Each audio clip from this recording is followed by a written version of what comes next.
બેદરકારી અને અણધર વહીવટના કારણે સાવ ખુલ્લે ખુલ્લી છે. એમાં મચ્છર, જીવજંતુ, કચરો અહીંયા નાક જઈએ તો નાક દબાઈ તો ઉલટી થઈ જાય છે, નાક બંધ કરવું પડે છે. અને બીજું આ એક ફેસ અને બીજું સાહેબ હમણાં વિકાસના નામે સાહેબ જેટલી બધી ગટરો મંજૂર થઈ છે ને એમાં કાગળિયા ઉપર સંપૂર્ણ ગટરનું કામગીરી બતાવે છે.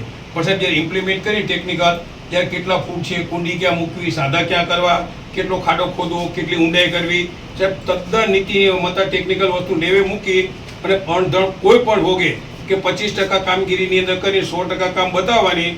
અને આ સિસ્ટમના કારણે જે ગટર લાઇનની દુર્દશા થઈ છે એનું આખા ગાયત્રીપુરામાં સાહેબ બધાને હેરાન થવું પડે છે.